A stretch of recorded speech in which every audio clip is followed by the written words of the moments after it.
Eu queria contar para vocês sobre o teste do marshmallow. Esse teste, na verdade, ele surgiu em final de década de 60, de 1960, início de década de 1970. Um psicólogo e também professor da Universidade de Stanford, ele resolveu fazer um teste com crianças para avaliar. Inicialmente, eu li em vários sites, então eu vou trazer o que eu vi de comum, né, a todos os sites, tudo que foi apresentado. Eu não vi isso em nenhum livro, eu vi na internet mesmo. Então, pelo que eu entendi, esse professor queria também entender algumas coisas do comportamento das filhas dele. Então, ele decidiu fazer um experimento para analisar como se comportavam as crianças frente a algumas decisões. E aí o teste do marshmallow era o seguinte: as crianças eram colocadas numa sala e sendo observadas através daqueles vidros espelhados, elas não viam que estavam sendo observadas, e vinha alguém, um mediador ali daquele teste, e dizia o seguinte: olha, aqui tem se fala muito em marshmallow, mas enfim, eram vários doces, inclusive esse teste já foi repetido várias vezes, tem muitos vídeos. Se você colocar teste do marshmallow no YouTube, você vai ver vários vídeos sobre isso. Mas o original foi esse, surgiu aí no final da década de 1960. Se colocava um doce para uma criança de várias idades, mas aí em torno de 3, 4 anos até mais ou menos 8 anos, tanto meninos quanto meninas, e dizia: olha, tem esse doce aqui para você, eu vou sair e vou deixar esse doce aqui na mesa. Se você não comer esse doce até eu voltar, eu te dou outro doce, você vai ter 2. Se você comer esse doce, aí você vai ficar com um só. E deixava a criança ali e observava. É interessante, depois dá uma pesquisada no YouTube para você ver o comportamento das crianças, né? Esse teste foi reproduzido muitas vezes. E as crianças, né, tinham comportamentos diversos, desde aquelas que comiam e até meio que fingiam: não fui eu, aquelas que comiam com aquela carinha de que não aguentavam, e aquelas que ficavam ali se controlando e esperando, e aí voltava lá o mediador do teste e trazia a recompensa, um outro doce, um outro marshmallow para a criança. O que aconteceu é que depois desse teste, essas crianças foram sendo acompanhadas e observadas há décadas. E aí se verificou, se separou em 2 grupos: as crianças que não conseguiram esperar a recompensa e as crianças que esperaram a recompensa. E aí, das crianças, do grupo de crianças que esperaram a recompensa, foi analisado que ao longo de décadas essas crianças se saíram melhor na escola, né? Então, o seu desempenho escolar foi melhor do que o grupo que não esperou a recompensa. O desempenho profissional, né, a carreira, o emprego que elas conseguiram, elas estavam em patamares melhores do que esse outro grupo que não esperou a recompensa. Esse grupo de crianças, observado ao longo de décadas, ele teve menos envolvimento com drogas, com vícios, tiveram menos fatores de obesidade. Então se observou que essas crianças que tinham esse comportamento de esperar a recompensa, levando isso ao longo da vida, essas pessoas tiveram também recompensas melhores na vida, porque elas sabiam lidar com esse esperar da recompensa, com essa coisa de abrir mão do prazer imediato para ter um prazer, né, num curto, médio ou quem sabe até num longo prazo, né? Porque talvez 15 minutos para uma criança de 4 anos seja um longuíssimo prazo.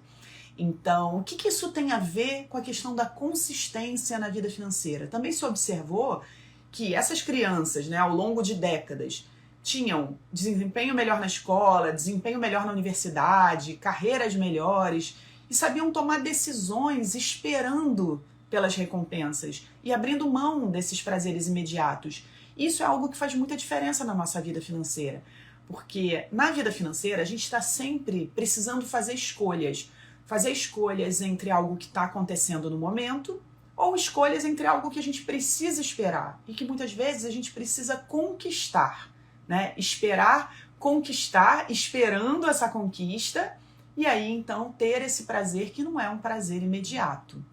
Então, quando a gente fala sobre consistência no domínio das finanças, primeiro a gente precisa aprender a lidar com essas recompensas. E o que são as recompensas da nossa vida? O que pode ser uma recompensa para o seu domínio das finanças? A recompensa, ela não é dinheiro, porque o dinheiro, ele é só um meio do caminho. O dinheiro é um elemento de possibilidade. O elemento é algo que torna as coisas que você quer para a sua vida possíveis. Então, o que você quer na sua vida que depende de dinheiro? O que você quer realizar? O que você quer que esteja na sua vida, que hoje não está e que depende de dinheiro?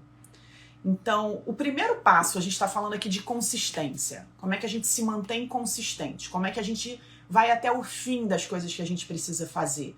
Como é que a gente não se permite desdominar? Como é que a gente vai além do domínio das finanças? Entendendo quais são as recompensas possíveis na nossa vida. Então, muitas vezes, quando a gente não vai até o fim das ações que a gente precisa fazer, é que a gente não tem clareza das recompensas. Eu recebi uma mensagem, né, me pedindo para falar sobre isso. Eu queria ser mais consistente, não queria desistir das coisas, não queria deixar as coisas no meio do caminho. E eu perguntei, que coisas você está deixando pelo meio do caminho? E ela citou um exemplo de uma renda extra que ela estava fazendo, que ela começou a fazer essa renda extra, começou a ganhar algum dinheiro, mas aí ela desiste, aí ela não tem muita paciência, ou ela se sente cansada, não tem muita vontade de fazer. Então a primeira coisa, para a gente ter clareza de seguir nisso, de não desistir, é a gente saber o que eu vou conseguir com isso, o que eu vou ganhar com isso. Só que é muito importante a gente ter uma clareza realista dessa recompensa. Não adianta a gente pensar que o que a gente vai conseguir é felicidade. Felicidade é uma recompensa muito subjetiva. Eu, por exemplo, sou muito feliz comendo chocolate.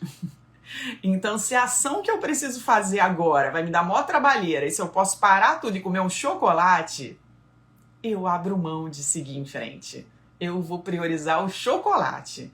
Porque a gente tende a querer recompensas imediatas. A gente precisa ter essa clareza, enxergar bem a recompensa que a gente vai receber e se treinar para isso. Então, a recompensa não pode ser felicidade.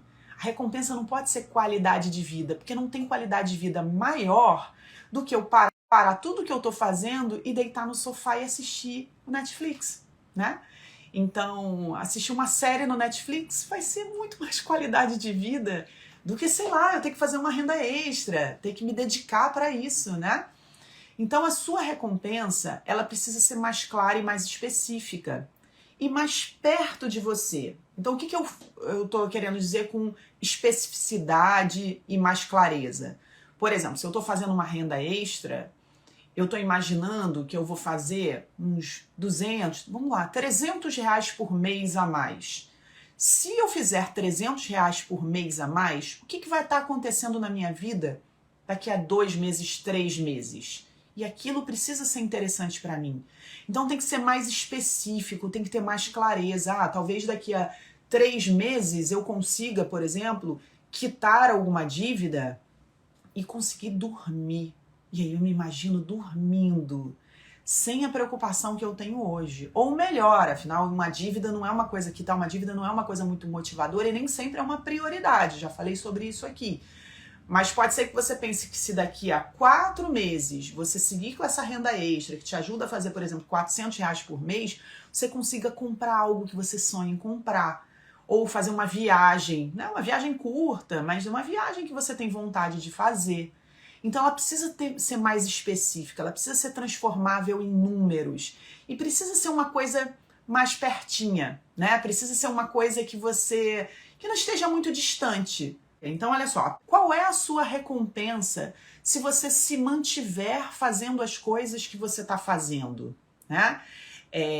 Qual é a sua recompensa se você conseguir continuar o que você se propôs a começar? Então, ter clareza da sua recompensa de uma forma específica e de uma forma próxima a você vai te ajudar a ser mais consistente.